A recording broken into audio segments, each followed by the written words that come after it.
It's important to know about Joan BIrkland. Few people have ever come close to accomplishing what she's accomplished. It is very hard to excel in one sport. For her to excel in tennis and golf and basketball, it's just amazing. She was a friend and an advocate and a mentor for any woman that she met that was involved in sport.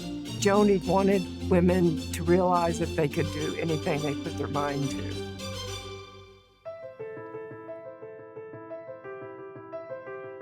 As strong and enduring as the Rocky Mountains they stood beside, as visionary as the views of the Grand Plains they looked across, the women inducted into the Colorado Women's Hall of Fame are trailblazers whose work has improved and enriched our lives.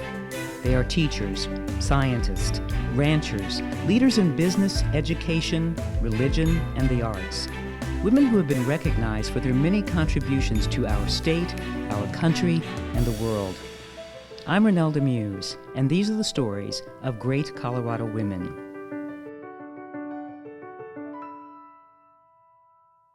Joni's legacy, for the most part, will be her athletic accomplishments because that's what's so easy to quantify. Joni, the golfer, was exceptional. She won a lot of state championships. At the same time, she was winning tennis state championships. It wasn't just tennis and golf, it was basketball and flag football. This was pre-Title IX, before there was any law that promoted women in sports or forced administrators to offer sports for women. When she went to CU, she was so good at basketball. So she played on the AAU basketball team. It's quite a wonderful women's basketball team. It was called Denver Minor Chevrolet. In those days, women's basketball, you could only play a half a court. It made her mad that women were not allowed to compete at the same level that boys did. There was all sorts of rules that only one person could be on the other side of the court at any given time. She said, why can't we play basketball like the boys play basketball? And I think that molded her determination to empower women. She carried the prominence of her athletic career into this just incredible commitment to trying to raise up women athletes. As far as I'm concerned, her greatest accomplishment was probably the Sportswomen of Colorado. A friend of mine called me and said, what would you think of sort of a Hall of Fame or something for female athletes? And I said, wow, that'd be great. She was such a good example of a woman who had a lot of respect for herself and for women. I think Aunt Jo was a pioneer in advocating for women's sports because she did it. She played and she forced her way into playing at a time when it was not popular to do so. It's hard to say all the reasons that she was special. If you were lucky enough to know her, she made your life better.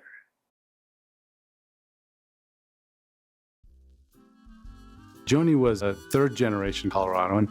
She was born in 1928. Her dad's side immigrated from Connecticut in the late 1800s. He was one of the first pediatric orthopedists west of the Mississippi. She had two sisters, Carol and her sister Evelyn, or Babe, as everyone calls her. They all grew up in a house right across from City Park. Of course, Aunt Jo was the athlete, and I think she was always playing games. She lived the life of an athlete from when she was a little girl. She lived by the park, and she was always playing baseball, football, whatever there was to play. As a young girl, she just was competing with all the boys. She would go over and play with them because she threw the ball better than any of them. So she would play quarterback. The time that she grew up was not a time of women's sports. Girls didn't have those opportunities to participate. Early on, they didn't have anything for women. If Aunt Jo had the opportunity that young women have today in high school, organized sports, in clubs, in coaching, in training, if she lived in the modern age, there's no doubt in my mind that she would have been a high-level professional athlete. I talked to her one time, and she was talking about Title IX, and she said, oh my gosh, what would it have been like if Title IX would have been around when I was a kid, because there were so many good women athletes that just never got a chance. She picked sports where you actually could play, more than you could in other things. She searched out sports that she wanted to play and became proficient at them. There were tennis courts at City Park, and she learned to sort of pick up the game there. Aunt Jo's tennis career started in high school. One of the few individual sports women could play, and she was really good at it. She really got serious coming out of college. I remember going over and watching her play at the Denver Tennis Club a lot because it was close to our house. That became kind of her platform to start competing. Back then, if you wanted to get in the Denver Tennis Club, you had to be ranked. The way you get ranked is to play in tournaments. At the end of the season, they come out with these numbers depending on your tournament record. Since she won everything, she was pretty much up there at the top. She had better hands than anybody I'd ever played tennis with. She could just move the ball wherever she wanted. She had a great forehand. She had a slice backhand. The thing that drove everybody crazy is she had a drop shot lob combination. And her very favorite thing to do was to lob over your head and force you to run back and forth and sideways all over the court. She was very well respected as certainly the top tennis player in Colorado. She loved playing doubles, and she started playing doubles with Phyllis Lockwood, and they went on to win numerous state championships together. Joni was competing with the best in the world at the time. Althea Gibson would be a good example. It was in 1957, and Althea Gibson was the world champion. And there was a tournament called the Colorado Open that was a very well-attended and big tournament at the time. She played Althea Gibson and gave her a good game. Well, it was a very sunny day, and Althea on one side of the court was struggling with the sun. The first set was very competitive. I think it was 6-4. Her friend in between sets said, start lobbing her because she's really struggling with the sun. And my aunt said, I told them, no, that's not sporting. I'm not going to do that. She was ahead of Althea Gibson in the first set, and it looked like she was outplaying Althea Gibson at that point. She ended up losing 8-6, 6-4, which was a very close match. But it became very famous in the tennis community. She was a legend in my mind before I ever even met her. And I was really honored. The first time I got fixed up with her, and I was like this, I hope I can hit the ball. But we just hit it off. That was the beginning of it. She was the only one then that I played with that belonged to the Denver Country Club.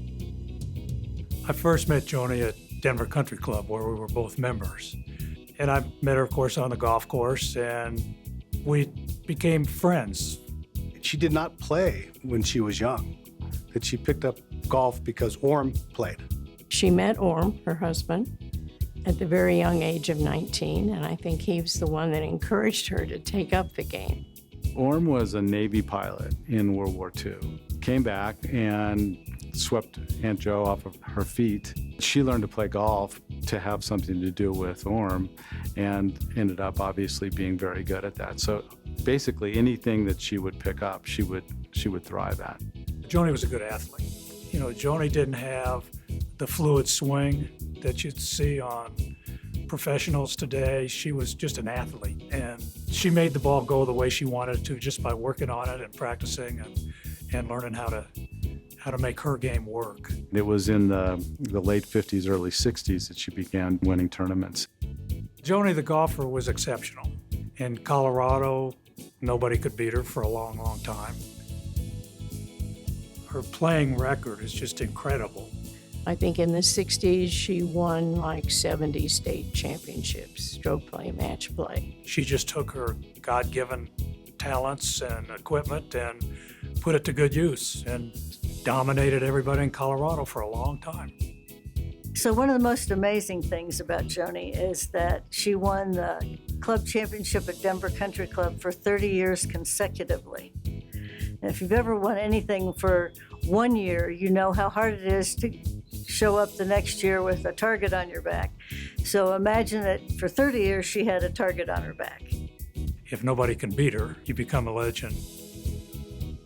She won a lot of state championships. At the same time, she was winning tennis state championships. It was in 1960, 1962, and 1966. She won all three, the state tennis and the state golf championship in the same year. It's the one fact that if I mention that to any of my friends, they say, "What? Are you kidding me?" And I'm, no, it actually happened. And if you just think about it, to be that good in both sports, to win your state championship is I think, an incredible feat. There evidently was a newspaper article that was written about her after that talked about her being a legend. And I'm going to tell you that what happened is all her friends grabbed that and ran with it. And from then on, she wasn't a legend to us. She was the legend. Joni was really competitive, and she loved nothing more than winning. She had a game face, and I could always tell when she all of a sudden was not fun and, laughing, yucking it up, Aunt Jo, and she became the competitor. She would change, her body language would change, her face would change. She wasn't always the strongest player. There were other people that maybe were better players at that time, but she was always better mentally. And a lot of times for an athlete, it's not just your athleticism, it's also your will to win. So she had that ability to get focused and really be competitive and turn around and be as gracious as you possibly could. She taught a lot of women how to compete graciously. And what I mean by that is we've all played sports with people that are rooting against us. Joni never rooted against anybody that she was playing with because she celebrated excellence. She really encouraged her opponents, anyone she played with, for them to play the best they absolutely could. She just wanted to beat them at that best, and she usually did. She was a truly passionate person about the game of golf and about playing the game properly, in other words, by the rules, honorably. The etiquette of the game is one of the things that a lot of people aren't taught when they learn the game. That's where Joni excelled because she brought all the etiquette and the nuances of the game to somebody that was new to the sport. Respect for the game meant a lot to her. She'd yell at you if you called bunkers sand traps. It's not a sand trap, it is a bunker. She was trying to teach me how to look like I knew how to play golf. And she was trying to say, now, it's not a sand trap, it's a bunker, and it's not a flag, it's this or that. We'd all call it the wrong thing, and it would just drive her crazy because she was so adamant about learning how to do it the right way. And she wanted other people to experience that fun and that feeling of accomplishment that you get when you learn a sport. And you don't have to be really good at it, just participate. She was a mentor to new players. She was always very helpful with them and very much appreciated the fact that they loved the same game she did. She just loved the game, and she loved the people that played it. She was interested in everyone's accomplishments, and she wanted them to do their best. One of the most fun parts of Joni, and we haven't really talked about how fun she was, she had an amazing sense of humor, somewhat irreverent, I might add. She loved to kind of strut her jockiness sometimes. To this day, there are people that repeat little tidbits that she would say to us on the course. We call them Joni-isms. If you were getting ready to hit some shot, she'd say, "Show me what you got, princess." If you left a putt short, she'd say, "Oh, baby girl." Well, we're still saying baby girl right now, today, when we leave a putt short.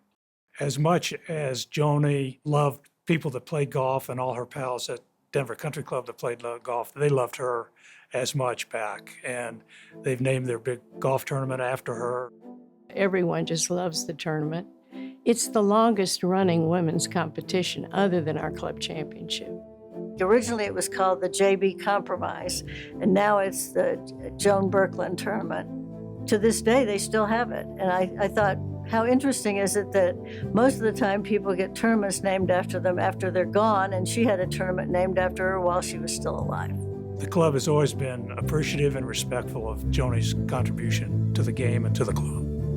In 1982, the Denver Country Club held the Curtis Cup match, and Joni was appointed the local general chairman of that match.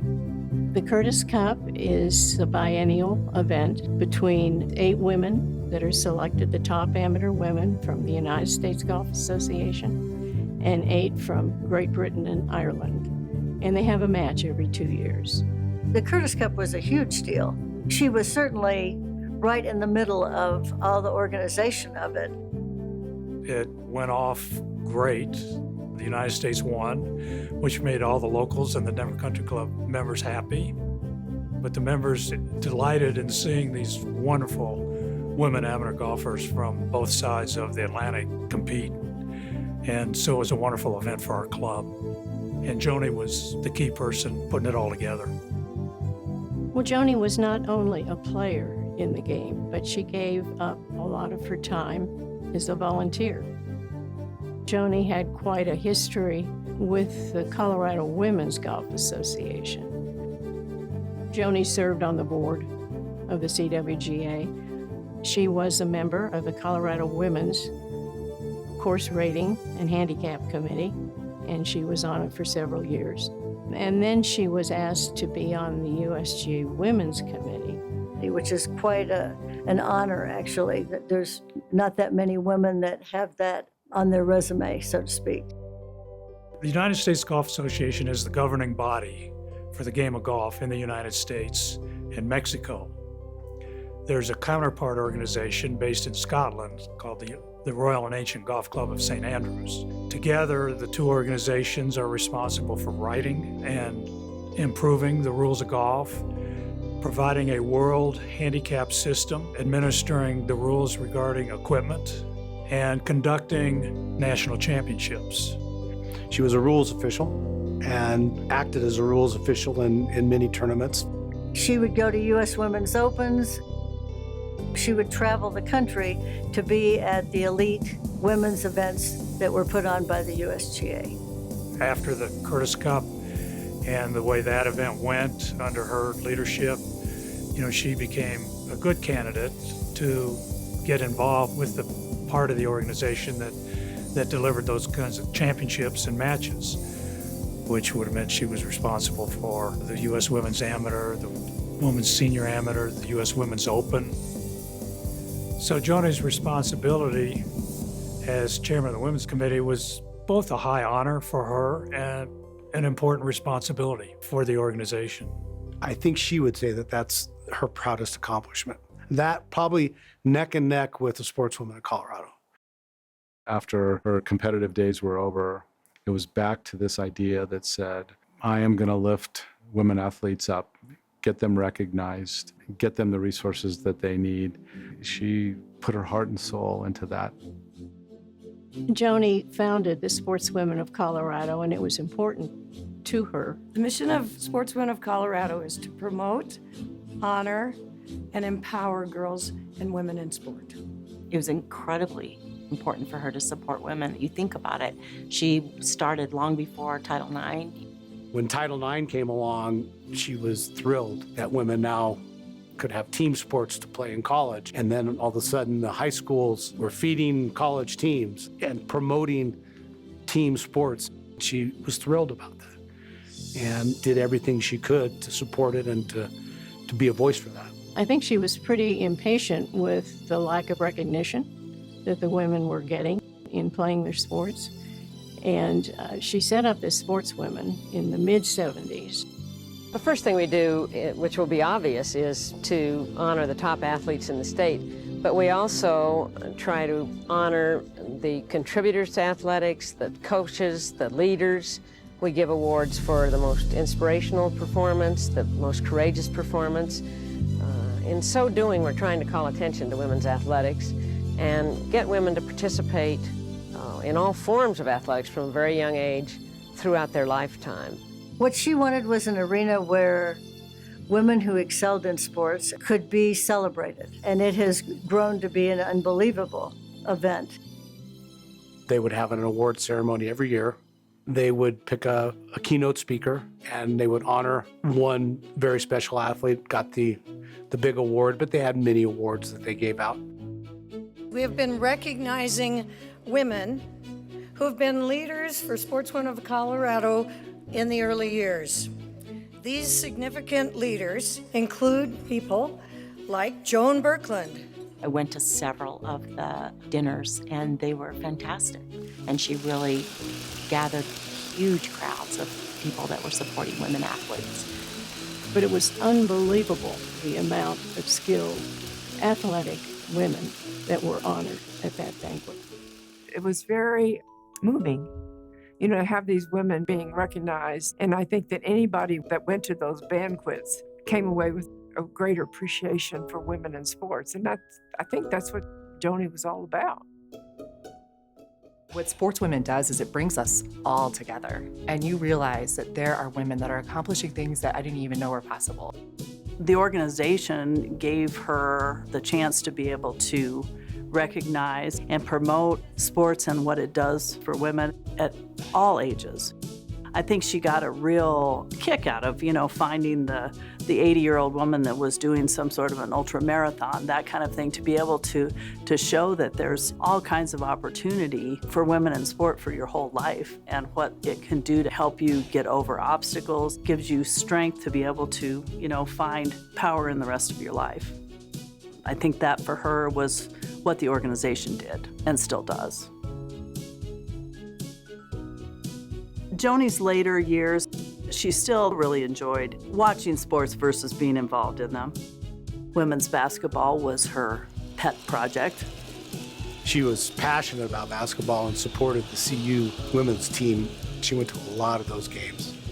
Joni supported the University of Colorado women's basketball in a variety of ways. She was a friend and a mentor to Seal Berry and to Linda Lappy and to each coach as they rolled through. She supported players on the team by providing partial scholarships. More than anything, she was critical, she was enthusiastic, she was always there. She was a CU buff through and through. Joni had challenges as she got older, some of which we knew about and some of which we didn't, and that's okay. She had rotator cuff surgery on both shoulders, but her real pain was in her feet, and especially one foot. It continued to get worse, and it was something that was painful from a friend's standpoint, painful to watch sometimes because of how she had to walk. She continued to, again, persevere. She powered through it and didn't complain about it. She didn't quit playing golf. So for my birthday, Aunt Jo gave me a round of golf at the Denver Country Club. This was their first time back playing after rotator cuff surgery. I said, Aunt Jo, you want in? We're gonna play a game. You want in? She goes, oh, absolutely. She drained a 30-footer to win. It was classic Aunt Jo. She's gonna beat us at 79. I know as her memory was leaving her and she was making lists of things to do, so often she would drive to the club and get in a cart and just go out to the practice tee. She just loved to be around the club there. People loved to see her, stop by, talk to her. It was a real privilege to see her. She continued to take lessons, and in fact, one of the things that to me is the most amazing is that in the last month of her life, she had taken a lesson. And so she was, up until the very end, striving for perfection or whatever level of perfection she could achieve. At her celebration of life, which we did at the Denver Country Club, there was a lot of women there and a lot I recognized as athletes. Every generation, there were young women there, all the way down to Gen Z. All the people that were there, just the breadth of the people that she touched from every walk of life. It was just amazing. She's certainly a legend among her friends, and we sure miss her.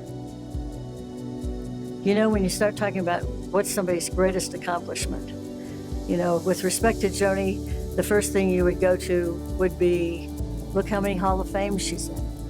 Look how many state championships she won, whether it was tennis or golf.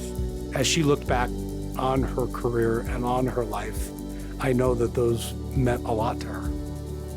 She didn't talk about them much, but I know she talked about them a little bit more near the end. She is a big name and one of the best athletes to ever come from this state. She could have been an absolute prima donna, but she wasn't. She's just the opposite. We always talk about building on the shoulders of the people of the past. She would definitely be one of the shoulders that people would look back on and say, here was this woman that grew up in a time when there weren't a lot of opportunities for women, fought against that, still managed to have amazing accomplishments, and then go on to lift up the next generation. The legacy that she brought the Sportswomen of Colorado will leave an indelible mark. It's hard to say all the reasons that she was special. The core values of the first tee came to mind, and their honesty and integrity and respect, confidence and perseverance and responsibility and courtesy and judgment. All of those core values are how she lived her life. Even though she was an accomplished sportswoman, she also was just genuine and loved the simple things in life. Loved to laugh, loved to be with her friends, and just had a big heart. Wonderful inspiration for how to live your life in a lovely, full way.